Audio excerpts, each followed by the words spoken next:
Thermal stability depend करता है E H bond strength या एम एच कह लो, मेटल तो नहीं है यहाँ पे, element hydrogen bond strength depends upon metal hydrogen bond strength. Metal क्या है? Oxygen, sulphur, selenium, tellurium, polonium. तो एम एच बॉन्ड स्ट्रेंथ पर डिपेंड करेगा, जितनी ज़्यादा एम एच बॉन्ड स्ट्रेंथ होगी उतनी ज़्यादा थर्मल स्टेबिलिटी। तो डाउन द ग्रुप क्या होगा? Down the group M H bond strength decreases, so thermal stability decreases, thermal stability decrease कर जाएगी, थर्मल स्टेबिलिटी डिक्रीजेस। और टेंडेंसी टू गिव हाइड्रोजन क्या होगा? टेंडेंसी टू गिव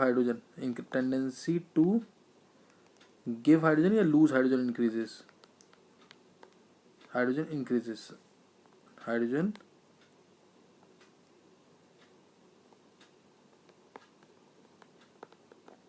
इंक्रीजेस, इसलिए reducing character बढ़ जाएगा, रिड्यूसिंग कैरेक्टर इंक्रीजेस। तो ये बातें ध्यान रखनी है। रिड्यूसिंग कैरेक्टर जो होता है पहले भी बताया हुआ है, इन्वर्सली प्रोपोर्शनल किसके होगा? थर्मल स्टेबिलिटी के। तो ये बात भूलनी नहीं बिल्कुल, ये इंपॉर्टेंट चीज़ है काफ़ी, तो इसको ध्यान रखना है। थर्मल स्टेबिलिटी और रिड्यूसिंग कैरेक्टर दोनों एक साथ डिस्कस कर लिए हैं। तो इसमें मोस्ट रिड्यूसिंग क्या है? H2PO। Most reducing will be H2PO, this is most reducing. तो ये आता है out of hydrates of group 16 which is most reducing, H2PO is most reducing. Bond angle भी हम डिस्कस कर चुके हैं इसका। बॉन्ड एंगल की बात करें तो बॉन्ड एंगल सबसे ज़्यादा H2O में, O का साइज छोटा, जो शेड पेयर इलेक्ट्रॉन्स हैं वो किसके पास होंगे? O के पास होंगे, तो रिपल्शन ज़्यादा, एंगल 104.5 डिग्री का, एंगल 104.5 डिग्री का आ जाएगा इसमें से। और अगर बात करें हम सल्फर की, तो सल्फर का साइज बढ़ गया तो बॉन्ड बड़ा हो जाएगा और बॉन्ड पेयर भी थोड़े दूर हो जाएंगे, बॉन्ड पेयर दूर हो जाएंगे तो रिपल्शन कम, एंगल सीधा 94 डिग्री का, तो एंगल सीधा आ जाएगा 94 डिग्री का, तो कम हो जाएगा। तो ये पहले डिस्कस हो चुका है। Down the group bond angle will decrease. Melting point, boiling point भी डिस्कस तो हो चुका है, लेकिन फिर भी एक बार देख लेते हैं। मेल्टिंग पॉइंट, बॉइलिंग पॉइंट क्या होगा? मेल्टिंग पॉइंट, बॉइलिंग पॉइंट इसी ग्रुप में। मेल्टिंग पॉइंट, बॉइलिंग पॉइंट की बात करें, जैसे H2O, H2S, H2TE, H2SE, H2SE, H2SE, H2TE, H2PO। तो अगर मैं बात करूँ melting point, boiling point, melting point and boiling point दोनों का ऑर्डर एक जैसा ही है। नीचे जाएंगे तो साइज बढ़ेगा, नीचे जाएंगे हाइड्राइड के साइज बढ़ेगा तो surface area will increase, surface area of hydride will increase, ये बढ़ जाएगा। तो वेंडल फोर्सेस क्या हो जाएंगे? बढ़ जाएंगे। वेंडल फोर्सेस बढ़ेंगे तो बॉइलिंग पॉइंट बढ़ना चाहिए। But in H2O there is hydrogen bonding, but in H2O इसलिए लिक्विड होता है, H2S गैस होता है, ये भी ध्यान रखना। But in H2O there is hydrogen bonding, इसी वजह से H2O लिक्विड है और H2S गैस है, क्योंकि H2O में हाइड्रोजन बॉन्डिंग है। तो इसलिए ऑर्डर जो है नेट सबसे ज़्यादा H2PO का होना चाहिए था, उसके बाद H2TE का होना चाहिए था, फिर H2SE का होना चाहिए था, फिर H2S का होना चाहिए था लीस्ट, लेकिन H2O का मैक्सिमम है। Reason because there is hydrogen bond in it. और ये सेकंड पे, क्योंकि इसमें वेंडल फोर्सेस स्ट्रॉन्ग है इसके अंदर। तो ये ध्यान रखना है। H2O क्यों ज़्यादा है? क्योंकि इसमें हाइड्रोजन बॉन्डिंग है। H2O के बाद क्या आएगा? H2PO, क्योंकि इसमें वेंडल फोर्सेस स्ट्रॉन्ग है। तो मेल्टिंग पॉइंट, बॉइलिंग पॉइंट का आंसर ये है। मोस्ट वोलेटाइल कौन सा होगा? Most volatile will be H2S, most volatile. Reason क्योंकि इसका बॉइलिंग पॉइंट लीस्ट है, जिसका बॉइलिंग पॉइंट लीस्ट उसका वोलेटाइल नेचर सबसे ज़्यादा, most volatile, this will be the most volatile.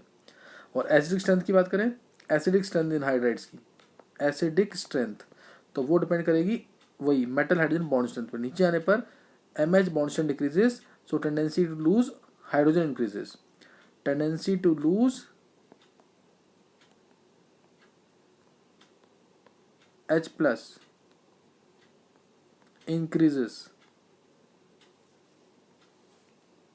down the group।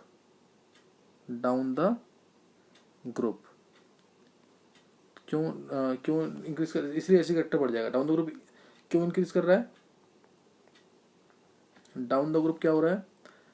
H plus देने की टेंडेंसी क्यों बढ़ रही है? क्योंकि डाउन द ग्रुप साइज बढ़ रहा है, तो बॉन्ड स्ट्रेंथ कम हो जाएगी, H प्लस जल्दी देगा। ध्यान रखना मैंने इसमें H प्लस बोला है, और रिड्यूसिंग करेक्टर के केस में क्या बोला था, हाइड्रोजन। ये ध्यान रखना, गलती नहीं करनी है। Down the group EH bond strength या metal hydrogen bond strength decreases, so tendency to lose H plus increases, hence H character increases down the group. इसीलिए क्वेश्चन कैसे आएगा इसका, H2O न्यूट्रल है लेकिन H2S एसिडिक है, H2O न्यूट्रल है और H2S एसिडिक है।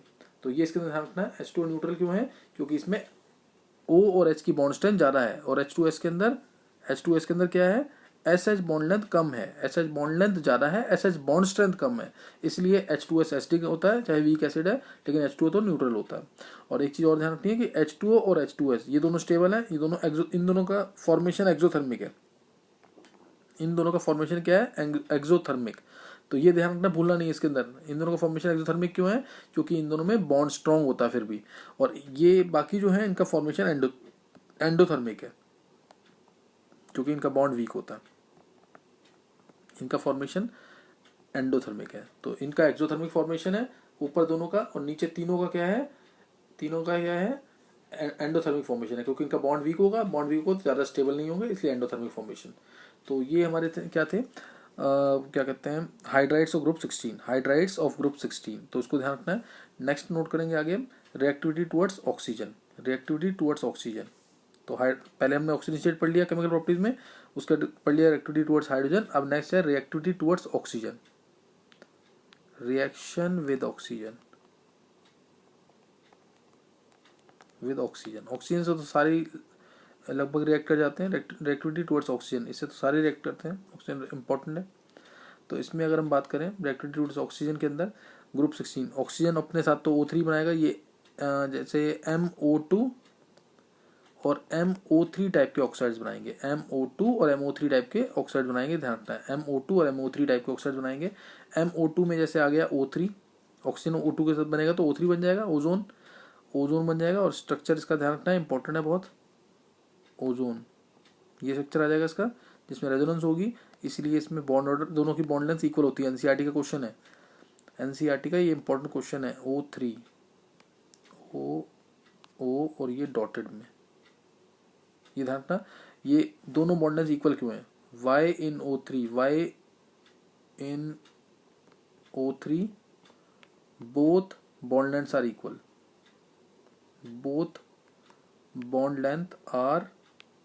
इक्वल, तो सिंपल सा आंसर क्या आ जाएगा इसका कि because of resonance, due to resonance both the bond lengths are equal, तो ये ध्यान रखना इसके अंदर। ऐसे ही इसकी डिटेल हम आगे पढ़ेंगे, ओजोन अभी आगे टॉपिक आना है।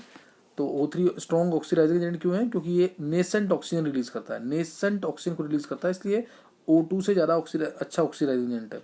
ऐसे ही दूसरा O3 पढ़ लिया, ऐसे ही SO2 दूसरा, सल्फर का क्या बनेगा, SO2 के भी क्वेश्चन है, 2-3 क्वेश्चन एनसीईआरटी में दे रखे हैं। SO2 के अंदर दोनों बॉन्ड लेंथ इक्वल क्यों है, तो ये इसका भी क्वेश्चन बनता है। SO2 का क्वेश्चन देखेंगे अभी। SO2 के अंदर भी दोनों बॉन्ड लेंथ इक्वल क्यों है, ये इस वजह से, क्योंकि इसके अंदर भी क्या हो जाती है, रेजोनेंस, इस तरीके से, तो दोनों बॉन्ड लेंथ क्या हो जाएंगे, इक्वल हो जाएंगे। SO3 आया, SO2 आया, इन दोनों में बॉन्ड लेंथ क्या है, इक्वल है। तो ये चीज़ ध्यान रखनी है, रेजोनेंस की वजह से दोनों के अंदर बॉन्ड लेंथ इक्वल होती है। क्वेश्चन पूछेंगे, दोनों एनसीईआरटी के अंदर क्वेश्चन है ये। तो नेक्स्ट अब जो SO2 की तो डिटेल भी क्वेश्चन भी पढ़ेंगे कि इसका सफोकेटिंग स्मेल क्यों होता है, पूरा सारा डिटेल आएगा इसका, कि SO2 को, अगर SO2 गैस का पता लगाना है तो कैसे पता लगाएंगे, K-4 से या K2Cr2 दोनों से हम इसका पता लगाएंगे, ये सब आगे पढ़ेंगे SO2 के अंदर। तो इंपॉर्टेंट चीज़ है, हमने यहाँ पढ़ा MO2 टाइप के क्या बनते हैं, ऑक्साइड्स बनते हैं। ऐसे ही MO3 के भी बनते हैं ऑक्साइड्स, इसके ऑक्साइड्स MO3 टाइप के भी बन सकते हैं, और वो सब हमारे जैसे पॉलीमेरिक स्ट्रक्चर के हो सकते हैं। वो किस स्ट्रक्चर के होंगे, पॉलीमेरिक स्ट्रक्चर के, MO3 टाइप के ऑक्साइड्स होंगे। तो जैसे अगर मैं बात करूँ, ये वाले भी हैं जो SO2 हमारा, SO2 तो हमारा गैस है, O3 भी गैस, SO2 भी गैस, लेकिन SeO2 की बात करें और TeO2 की, NTeO2, ये क्या है, सॉलिड्स है। ये ध्यान रखना है, क्योंकि ये पॉलीमेरिक फॉर्म में एग्जिस्ट करते हैं, because they have polymeric structure as they have polymeric structure, polymeric structures, इसलिए ये हमारे जिसमें सिर्फ कोवैलेंट बॉन्ड्स होंगे, तो इसलिए कैसे एग्जिस्ट करेंगे ये सॉलिड फॉर्म में, ये सॉलिड फॉर्म में होते हैं। और एक चीज, एक इंपॉर्टेंट क्वेश्चन है इसके अंदर कि SO2 जो है, SO2 जो है ये तो रिड्यूसिंग एजेंट है, ये क्या है SO2 और इसके TeO2 की बात करते हैं, इन दोनों में क्वेश्चन आता है। SO2 हमारा क्या है रिड्यूसिंग एजेंट है, लेकिन TeO2 ये ऑक्सीडाइजिंग एजेंट है। तो ये बहुत सिंपल सा है, SO2 के अंदर S की स्टेट है +4, TeO2 में T की स्टेट है +4, तो नीचे जाने पर तो स्टेबिलिटी क्या होती है, हायर स्टेट की कमी होती है, तो S तो जा सकता है +6 में, S तो किस में जा सकता है +6 में, SO3 में या SO4 2 में जा सकता है, SO3 में या फिर SO4 2 नेगेटिव में जा सकता है। तो इसलिए क्या हो जाएगा ये रिड्यूसिंग एजेंट, +6 ज़्यादा स्टेबल है इसकी, +6 इसकी ज़्यादा स्टेबल होगी, तो ये क्या हो जाएगा हमारा रिड्यूसिंग एजेंट। लेकिन अगर मैं बात करूँ TeO2 की, तो ये जाएगा +4 से +2 स्टेट में due to inert pair effect, due to inert pair effect. तो ये एक इंपॉर्टेंट क्वेश्चन था, NCERT में दे रखा है, इनर्ट पेयर इफेक्ट की वजह से ये +2 में जाएगा, तो कौन सा हो जाएगा एजेंट जो इलेक्ट्रॉन गेन करेगा, S+4 से अगर +6 जाना है हमें, तो ये इलेक्ट्रॉन क्या होंगे लूज होंगे। जो इलेक्ट्रॉन लूज करता है कौन सा एजेंट होता है रिड्यूसिंग एजेंट। लेकिन अगर मैं बात करूं Te+4 की, Te+4 था तो ये जा रहा है Te+2 में, जब Te+2 में जाएगा, Te+4 कैसे TeO2 है ना, तो 2 इलेक्ट्रॉन गेन करेगा, तो गेन करेगा तो इसे क्या बन जाएगा ऑक्सीडाइजिंग एजेंट। तो ये इंपॉर्टेंट क्वेश्चन ध्यान रखना, SO2 is reducing agent whereas TeO2 is oxidising agent. तो ये क्वेश्चन कर लेंगे इसके अंदर। नेक्स्ट अब है रिएक्टिविटी टुवर्ड्स हेलोजेंस। नेक्स्ट अब जो लास्ट है केमिकल प्रॉपर्टी के अंदर reactivity towards halogen, reactivity towards halogen.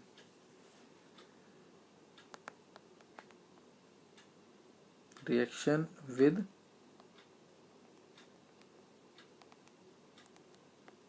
Halogens, halogens के रिएक्शन, तो हेलोजन से रिएक्शन होगी तो EX2, ध्यान रखना EX2 या MX2 बात करें, MX2, MX4 और MX6, MX2, MX4 और MX6 टाइप के क्या बनेंगे इसमें हेलाइड्स बनेंगे, MX2, MX4 और MX6 टाइप के हेलाइड्स बन जाएंगे।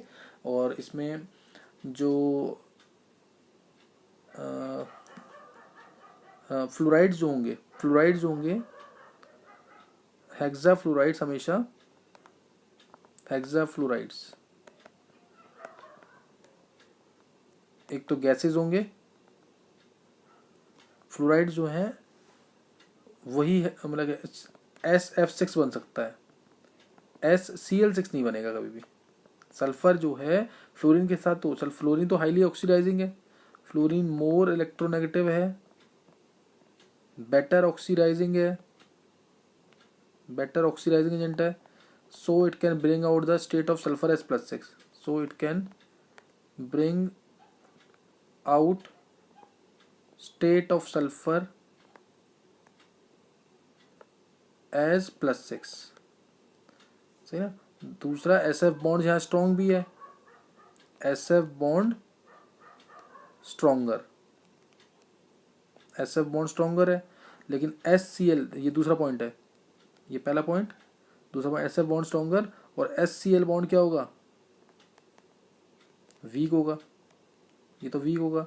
दूसरा इसके अंदर स्टीरिक रिपल्शन ज़्यादा होंगी, S जो है सल्फर के नॉट, ये अपने अराउंड 6Cl को संभाल ही नहीं पाएगा, सल्फर इतना बड़ा नहीं है कि अपने अराउंड 6Cl को संभाल सके, तो इसमें क्या होगा स्टीरिक हिंड्रेंस होगी, स्टीरिक रिपल्शन होगी, स्टीरिक रिपल्शन होगी इसके अंदर, स्टीरिक रिपल्शंस। तो फ्लोराइड्स जो हैं, जो फ्लोराइड्स जो हैं एग्जिस्ट करेंगे +6 में, only fluorides can exist in +6 state, not chlorides. तो ये एक इंपॉर्टेंट क्वेश्चन था, ध्यान रखना SF6 तो बनता है बट HCl6 नहीं बनता। तो क्या रीजन है इसका कि एक तो SF बॉन्ड स्ट्रॉन्ग है, HCl बॉन्ड वीक है, SF बॉन्ड स्ट्रॉन्ग, F का साइज छोटा है और HCl बॉन्ड वीक है। दूसरा सल्फर जो है इतना बड़ा नहीं है कि 6Cl को अपने अराउंड संभाल सके, तो स्टीरिक रिपल्शन ज़्यादा होंगी, इसलिए भी एग्जिस्ट नहीं करेगा। और एक और देखते हैं, सल्फर फ्लोरीन इतना इलेक्ट्रोनेगेटिव है और बेटर ऑक्सीडाइजिंग है, इसलिए सल्फर की मैक्सिमम स्टेट आसानी से लेके आ जाएगा, बट इसके इलेक्ट्रॉन्स को, सल्फर के इलेक्ट्रॉन्स को, S और P के इलेक्ट्रॉन्स को डीमैक्साइड कर सकता है फ्लोरीन, लेकिन क्लोरीन नहीं कर पाएगा। तो इसलिए ये एक इंपॉर्टेंट क्वेश्चन था, ये डिस्कस हुआ यहाँ पे। नेक्स्ट नोट करना है इसी के अंदर, फ्लोराइड्स यानी हेक्सावेलेंट स्टेट में एग्जिस्ट करते हैं, क्लोराइड नहीं एग्जिस्ट करते हैं। क्लोराइड कभी भी +6 स्टेट में नहीं आएगा, इस चीज़ को ध्यान रखना है।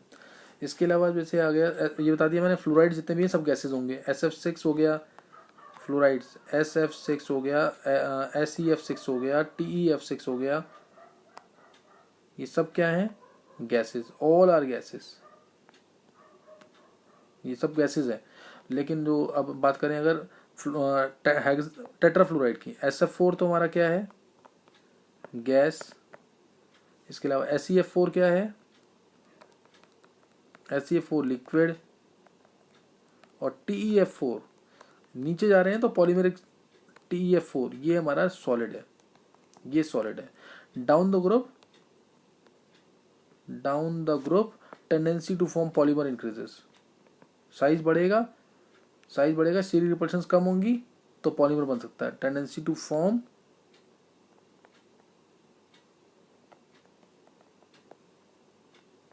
Polymer increases, down the group tendency to form polymer increases. जैसे TEF4 की बात करें तो TEF4 इस तरह से पॉलीमर बना सकता है, F F F F, ये लोन पेयर इसका एक, और इसको लोन पेयर पीछे से दूसरा F दे रहा है, दूसरा आया TEF4, TEF F F F, और ये इसको लोन पेयर दे रहा है इधर से, ऐसे ही आगे भी कंटिन्यूड होगा। तो इस तरह से TEF4 like this it is forming polymer. Clear? TEF4 जो है पॉलीमर बना सकता है, लेकिन बाकी नहीं बना पाएंगे पॉलीमर। तो ये इसके अंदर इंपॉर्टेंट क्वेश्चन था, यहाँ पे ध्यान रखना इसका। तो और इसमें टेलुरियम की स्टेट भी क्या आ जाएगी? टेलुरियम की स्टेट क्या आएगी इसमें? sp3d2, because it is forming polymer, sp3d2। बाकी जैसे SF4 है तो उसमें sp3d आएगी, लेकिन TEF4 में स्टेट क्या आ जाएगी? sp3d2। तो ये इसका ध्यान रखना। फिर उसके बाद बात करेंगे मोनोहैलाइड्स की, इसकी मोनोहैलाइड्स, सही ना। मोनोहैलाइड्स जो है इसकी वो एग्जिस्ट करते हैं डायमेरिक फॉर्म में। जैसे अगर बात करें SeCl, मोनोहैलाइड्स जो होंगी इसकी ग्रुप की exist in dimeric form, monohalides exist in dimeric form. तो रीजन, जैसे अगर मैं बात करूं SeCl की, SeCl ये मोनोहैलाइड है, इसके पास एक इलेक्ट्रॉन बचा हुआ है, तो इसलिए दूसरे SeCl से कंबाइन कर जाएगा, दूसरे वाले SeCl के पास जिस पर इलेक्ट्रॉन बचा होगा इसके साथ ये कंबाइन करके बॉन्ड बना देगा, इस तरह से एग्जिस्ट करेगा। फिर Se2Cl2, ये इलेक्ट्रॉन और ये इलेक्ट्रॉन दोनों क्या बना देंगे आपस में? ये बॉन्ड बना लेंगे, और क्या बन जाएगा? Se2Cl2 open book like structure, इस तरीके से SeCl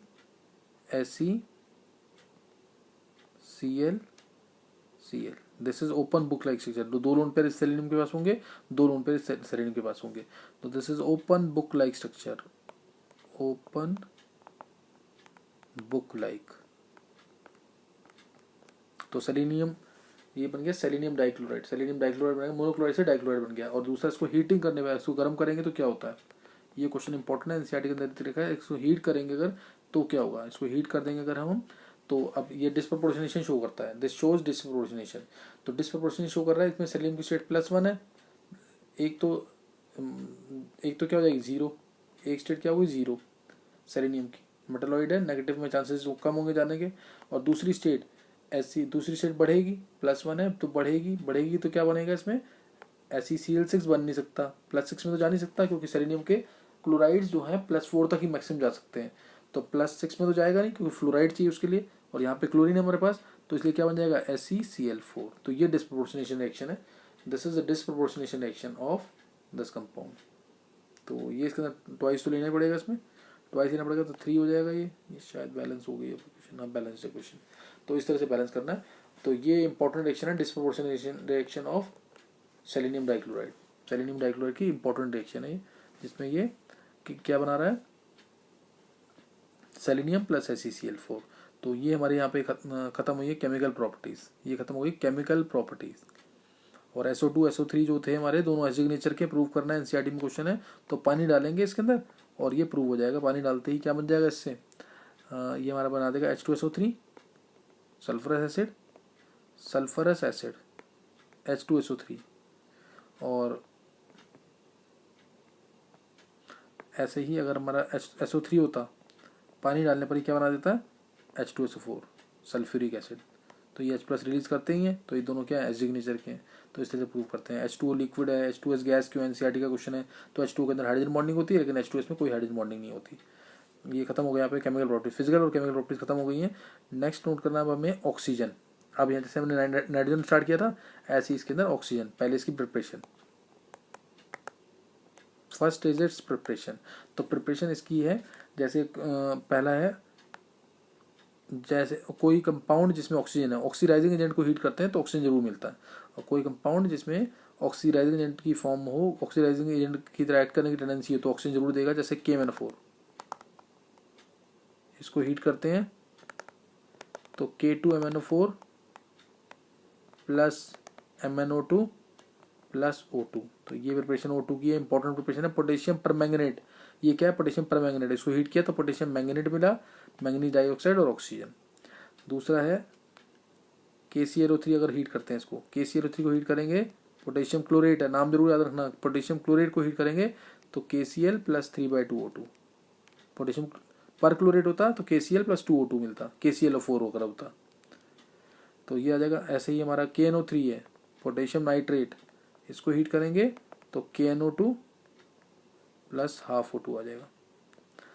फोर्थ, जैसे अगर मैंने हीट किया K2Cr2O7 को, ये भी इंपॉर्टेंट रिएक्शन है, पोटेशियम डाइक्रोमेट, ऑरेंज कलर का होता है, इसको हीट करेंगे तो K2CrO4 plus Cr2O3 plus O2 मिल जाएगा। तो ये भी इसकी प्रिपरेशन है। ये इंपॉर्टेंट प्रिपरेशन सी इनकी सारी करनी है प्रिपरेशन यहाँ पे।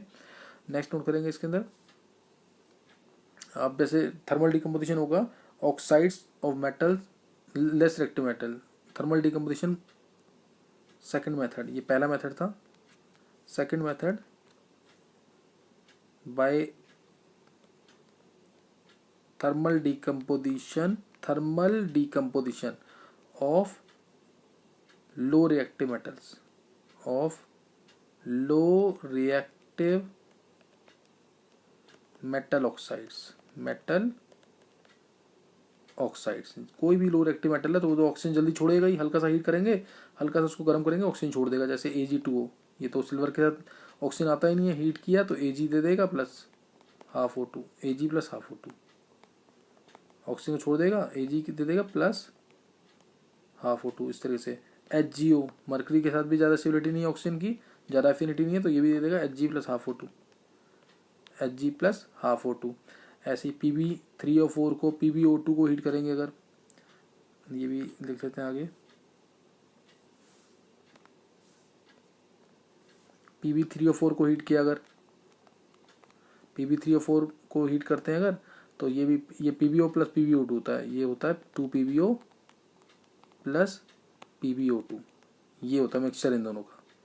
तो ये भी हीट किया इसको तो PbO दे देगा प्लस O2 दे देगा, PbO प्लस O2, बैलेंस कर लेंगे इसको, PbO प्लस O2 दे देगा। PbO क्यों मिल रहा है, PbO2 खत्म क्यों हुआ, क्योंकि Pb की स्टेट +2 की है, स्टेबल है, ये स्टेबल है PbO, Pb की +2 स्टेबल होगी, इनर्ट पेयर इफेक्ट की वजह से, +4 ज़्यादा स्टेबल नहीं होगी। नेक्स्ट अगर मैं हीट करता हूँ PbO2 को भी हीट करते हैं अगर, तो क्या मिल जाएगा, PbO ज़्यादा स्टेबल है, PbO O की तरफ इसकी एफिनिटी है तो plus half O2, PbO plus half O2, PbO2 को भी हीट करेंगे तो भी आ जाएगा। Pb2O3 को हीट करेंगे अगर, Pb2O3 भी अगर होता, Pb2O3 जो PbO प्लस PbO2 होता है, PbO प्लस PbO2, इन दोनों को, इसको भी हीट करेंगे तो PbO दे देगा, ये भी PbO प्लस हाफ O2, क्योंकि Pb की ऑक्सीजन की तरफ एफिनिटी होगी। बैलेंस कर लेंगे खुद इसको, एनसीईआरटी बुक देखकर बैलेंस खुद करना, PbO प्लस O2। तो इस तरह से ये हैवी मेटल्स थे, ये हैवी मेटल के ऑक्साइड्स हैं। हैवी मेटल तो नहीं कहेंगे, हायर स्टेट वाले ऑक्साइड्स, कुछ रिएक्टिव मेटल के ऑक्साइड्स हायर स्टेट वाले ऑक्साइड्स थे, इनको हीट करते हैं तो भी हमें O2 मिल जाता है।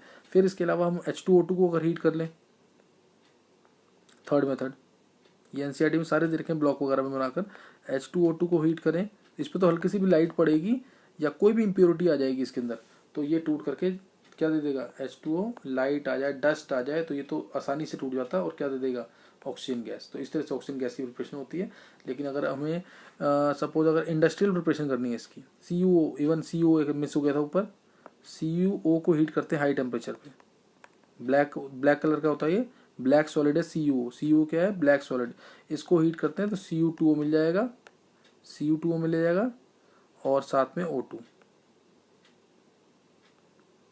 Cu2 प्लस O2, तो ये O2 की प्रिपरेशन है। CO को हीट करना पड़ेगा, 1200 डिग्री सेल्सियस के आसपास हीट करते हैं इसको, तो Cu2O मिल जाता है रेड कलर का। Cu2O रेड होता है, Cu2S ब्लैक होता है, तो ये मिल जाएगा। फिर इसके अलावा हम कमर्शियल प्रिपरेशन करनी है, अगर इसकी कमर्शियल प्रिपरेशन, इंडस्ट्रियल प्रिपरेशन कह सकते हैं। अगर हमें लार्ज अमाउंट में प्रिपेयर करना है इसको, ऑक्सीजन को, इंडस्ट्रियल प्रिपरेशन, अगर इंडस्ट्रियल प्रिपरेशन करनी है तो उसके लिए हम क्या करेंगे, एयर को लिक्विफाई करेंगे, ये पहले भी बताया हुआ है, जैसे नाइट्रोजन की थी, एयर का लिक्विफेक्शन करेंगे, एयर का लिक्विफेक्शन करेंगे, फिर इसका फ्रैक्शनल डिस्टिलेशन करेंगे, तो N2 का बॉइलिंग पॉइंट कम होता है, डिस्टिल्स आउट फर्स्ट। N2 का बॉइलिंग पॉइंट 77 केल्विन होता है, डिस्टिल्स आउट फर्स्ट, और फिर उसके बाद ऑक्सीजन मिल जाएगा। तो N2 और O2 को लार्ज क्वांटिटी में प्रिपेयर करना है, N2 और O2 को लार्ज क्वांटिटी में प्रिपेयर करना है, तो हम एयर का लिक्विफिकेशन करेंगे, फिर इसका फ्रैक्शनल डिस्टिलेशन करेंगे, तो N2 पहले मिल जाएगी, 77 केल्विन बॉइलिंग पॉइंट है, फिर O2 तो पता ही हमें मिल जाएगी जो 90 केल्विन बॉइलिंग पॉइंट पे है। और CO2 गैस को हम बेस से वैसे ही एब्जॉर्ब करा सकते हैं, CO2 गैस को KOH या NaOH ये बेस एब्जॉर्ब कर सकते हैं। तो ये यहाँ पे इंपॉर्टेंट चीज़ बताइए, नोट कर लेंगे इसको। और उसके बाद अब हमारे पास आया है, और दूसरा इलेक्ट्रोलिसिस वाटर का करें तो भी मिल जाएगा। लार्ज स्केल में अगर हमें ऑक्सीजन चाहिए तो उसमें भी हम H2O का इलेक्ट्रोलिसिस कर देंगे, करंट पास करेंगे इसके अंदर, इलेक्ट्रिक करंट पास करेंगे, इलेक्ट्रोलिसिस करेंगे इसका, तो H2 प्लस हाफ O2 मिल जाएगा। तो इस तरह से भी ऑक्सीजन को हम प्रिपेयर कर सकते हैं बाय इलेक्ट्रोलिसिस। ये सारे मेथड है ऑक्सीजन को प्रिपेयर करने के लिए। प्रॉपर्टीज ऑक्सीजन की, कलरलेस और ऑर्डरलेस गैस है, पता है एटमॉस्फेयर प्रेजेंट है, कलरलेस होती है और ऑर्डरलेस, कोई स्मेल नहीं है इसकी, कलरलेस एंड ऑर्डरलेस। और O2 गैस की अगर फॉर्म में है, ध्यान देना, O2 गैस है तो कलरलेस, और O2 अगर हमारा लिक्विड में कन्वर्ट होगा तो pale blue, light blue, pale blue colour, और अगर सॉलिड में आ जाएगा ये, सॉलिड में, तो डार्क ब्लू हो जाएगा, dark blue solid, dark blue हो जाएगा सॉलिड फॉर्म में। तो ये भी कलर्स आ जाते हैं, ये भी ध्यान रखना है। और O2 हमारा पैरामैग्नेटिक होता है, पानी में बहुत कम सॉल्युबल है, लेकिन जितना भी सॉल्युबल है उतना काफ़ी है मैरीन लाइफ को सस्टेन करने के लिए। ध्यान रखना, ये सॉल्यूशन में डिस्कस किया था, aquatic life is more comfortable in winter than in summer, क्योंकि विंटर में टेम्परेचर कम, तो पानी में ऑक्सीजन डिजॉल्व ज़्यादा हो जाएगा और ज़्यादा वो सॉल्युबल होगा, तो फिर मैरीन लाइफ के लिए, सी के एनिमल्स के लिए, मैरीन लाइफ के लिए काफ़ी कंफर्टेबल रहेगा। तो ये ध्यान रखना, इसके अंदर पानी में सॉल्युबिलिटी कम है, लेकिन जितना भी सॉल्युबल है उतना मैरीन लाइफ को सस्टेन करने के लिए सफिशेंट है। तो ये एक पॉइंट ध्यान रखना है इसके अंदर। नेक्स्ट इसके अंदर आ जाता है, जैसे रिएक्शन अगर करें मेटल्स के साथ, रिएक्शन करता है, प्रॉपर्टीज के अंदर ही कर सकते हैं इसको। जैसे Al के साथ O2 रिएक्ट करेगा तो Al2O3 बन गया, Li के साथ रिएक्ट करेगा तो Li2O बन जाएगा। तो ये सारी रिएक्शन, बहुत सारी रिएक्शन, P4 के साथ रिएक्ट करेगा, सब पढ़ा हुआ हमने ये, तो P2O5 बन जाएगा या P4O10 बन जाएगा, ये इंपॉर्टेंट है इसके अंदर। तो ये इसकी क्या कहते हैं, केमिकल रिएक्शंस जो हमें आनी चाहिए, पढ़ी होनी चाहिए सारी की सारी। नेक्स्ट नोट कर लेंगे इसके अंदर यूजेज। अब नेक्स्ट लास्ट टॉपिक जो है इसका यूजेज का है, यूजेज नोट कर लेंगे। और डाई ऑक्सीजन पैरामैग्नेटिक होता है, ये ध्यान रखना है। सल्फर भी paramagnetic, H2 sulphur in vapour state shows paramagnetic, important question है। और यूजेज इसके नोट कर लेंगे एक बार। यूजेज रेस्पिरेशन के लिए तो होता ही, हमें यूज़ करते ही हैं रेस्पिरेशन के लिए। दूसरा हमारा इसका यूज़ है, क्या कहते हैं, ऑक्सी एसिटिलीन वेल्डिंग में, ऑक्सी एसिटिलीन